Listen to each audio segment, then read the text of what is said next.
How can you be a Formula One driver driving, ridiculously fast 300 plus Ks an hour and then drive a Fiat 500? Hey, my name is Andy, and in today's video, we're going to be looking at the private car collections of Formula One drivers. Let's go. So I think it's only right that we start with the fan favorite, or at least Australia's favorite, Daniel Ricciardo. The first car in his collection is a 2006 Toyota Hilux. This car is almost a birthright for any and every Australian who has at least driven in one, probably slept in one, or has owned one at one point, and Daniel Ricciardo is no different. He eventually bought himself a Ford F-150. That's pretty awesome, but that's very left of field for a Formula One driver who's used to doing, 300 plus kilometers an hour to then drive an F-150. America! Rest assured, he has also got some performance cars to go with that. He's got himself a Porsche 911 GT3 RS, a Porsche 918 Spider, and a Vespa scooter, all three of which he keeps in his place in Monaco. Now you'd think that Ricciardo's 918 Spider would be an incredible car, ludicrously fast, hybrid technology, amazing. But Ricciardo says that nothing feels fast after driving a Formula One car, which I guess is kind of true, but it's funny to think that to Formula One drivers, these cars that we'll look at and go, wow, look how amazing, how fast they are, they go, yeah, it's kind of slow, like 918 Spider. Completely, mate. Now, next up, we're going to move on to one of the greatest Formula One drivers in the history of the sport. Now, that is Lewis Hamilton. Now, Lewis Hamilton has so many cars. I'm not going to cover all of them in this list. I'm just going to cover the most noteworthy ones. And in fact, I've actually done a video on all of his cars, which you can check out just up here. I think it's only fair that we start with Lewis Hamilton's first ever car, which was a used Mini Cooper when he passed his driving test in 2002. His second car was a Ferrari 599 SA Aperta.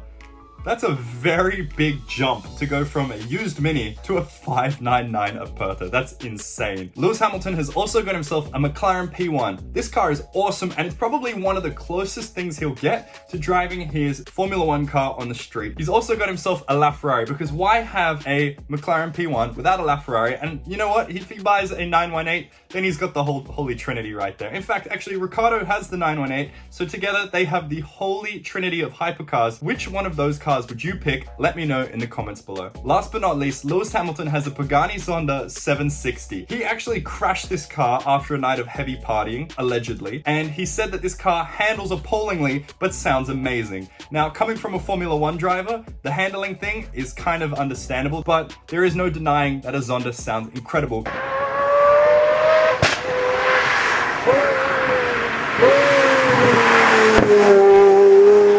Next up, we've got Charles Leclerc's 488 Pista Spider, which he got gifted. He got gifted a $1 million Ferrari.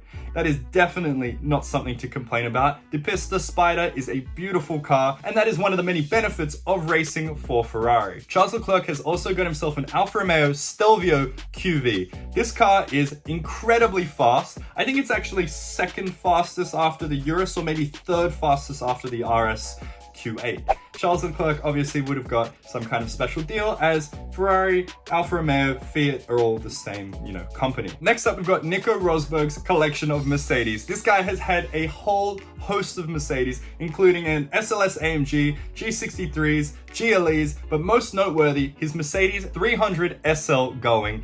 Beautiful car, timeless, the origin of the gullwing doors, in white with red interior. He made an incredible choice with this car, as you would do as a factory team Formula One driver. You kind of notice a trend here, right? All of the drivers that drive for specific factory teams end up with those cars. So when Ricciardo was racing for Aston Martin, he would end up with an Aston Martin. Then when he raced with Renault, he had a bunch of Renaults, and now he's going to start collecting a few McLarens. Now, it's no different for Jenson Button, who has a McLaren 675 LT. He's also got a McLaren P1, just like Lewis Hamilton. I guess, you drive Formula One cars on the track, you want something that will at least get close to what that performance and what that feeling is like on the street. And as Jenson Button also raced for McLaren, it kind of, it makes sense for him to go in that direction. He's also got himself a Bugatti Veyron, a Ferrari F40, and a Ferrari Enzo, as well as a GT2 RS. But he says he'll never buy a McLaren F1 or a Ferrari 250 GTO, as they are too expensive. Firstly, he probably has the funds to do it, and secondly, if he didn't have all of the other cars, he could buy the car that he really wants.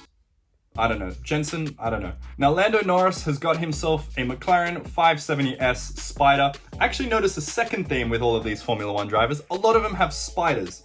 Now, there's one good reason, and it's the reason that I would buy a Spider, and that's because you buy a supercar like that so that you can hear the beautiful exhaust note coming out of the back. There's no point putting a roof on it for rigidity. You're driving on the street, you're not chasing down track times. That's what Formula One cars are for. You buy a car like this so you can hear that glorious exhaust. And it's cool to see Lando Norris getting into the McLarens as well at such a young age. A lot of these guys are young. They're probably the same age as me, and I'm sitting here in a room and they're out there driving McLarens. Oh. We've also got Carlos Sainz, who has a McLaren 720S.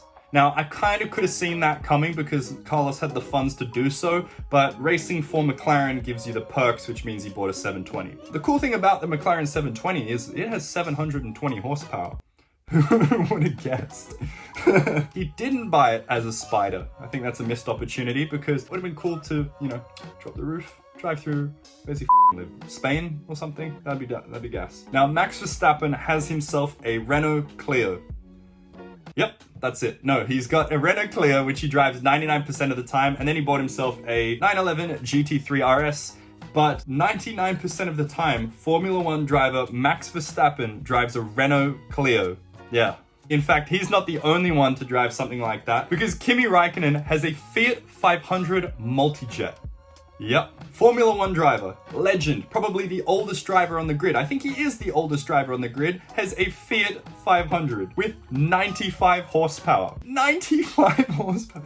How can you be a Formula One driver driving, you know, ridiculously fast 300 plus Ks an hour and then drive a Fiat 500? Look, my only reasoning if I had to kind of defend Kimi on this is he's driving so fast all day, every day. Last thing he wants to do is go home and drive fast again. He wants to just slowly potter along with a 1.3 turbo diesel Fiat. Oh, Kimi. Valtteri Bottas is quite interesting. He races for Mercedes, he's a great driver, but he bought himself a Mercedes C63 AMG before joining the team. Yes, he bought a Mercedes before joining the team Mercedes. Awesome car with a naturally aspirated V8 that sounds amazing. Before they put in all this soft limiter garbage and destroyed the sound of cars. So he's got a great car there. He's also got a GLE 350D and an ML 350 4MATIC. Formula One drivers hurt my head. Some of them drive incredible supercars like P1s and 918s, and others just go, you know what? I'm cool with a GLE or I'm cool with a Fiat 500. And at the end of the day, what's this say? It's to each their own, but to each buy a sick car. You got the money for it. You're a Formula One driver. Drive something interesting, and C63 is interesting, but compared to what else is on this list, it's not that amazing. Sebastian Vettel is another veteran Formula One driver. He has himself a Ferrari California T and a Ferrari F40. Sebastian Vettel has quite a nifty little Ferrari collection there. The California T I actually think is a very underrated car. It's got the turbocharged V8 that sounds great. Drop the top. It's a hard top convertible, which are my favorite kinds of convertibles, because then you got the coupe shape and the convertible. If you have the soft tops, it just gets ruined. If you have the hard tops, you can't take the roof off. So the hard top convertibles are the way to go. Well done, Sebastian Vettel. Last but not least, we have Fernando Alonso's Ferrari 599 Alonso Edition. Yes, he has a Ferrari named after himself. That's the biggest flex I think I've ever heard, and what a great car to have it in. The Ferrari 599 GTB was famous for taking the 6-liter V12 engine out of the Enzo and sticking it in a front-engine road car Ferrari. The Enzo's a road car, but you know what I mean. And the car is actually really beautiful too. Check out the paintwork. It's not just plain, they've added some extra elements for Fernando. Alonso's also got a Ferrari 458 Italia, a Nissan GTR, a Ferrari California, and a Maserati Grand Cabrio. I think he's the only Formula One driver who actually owns a Maserati. In fact, he's the only celebrity, I think, who owns a Maserati. Yeah, him coming back to the sport is a really great move, and I can't wait to see what he does in 2021 and going forward. Anyway, that's the list of Formula One drivers and their cars. Let me know which one of their cars is your favorite in the comments below, and also let me know which ones I've missed. And if you enjoyed today's video, be sure to smash that like button and subscribe, and I'll see you guys in the next video.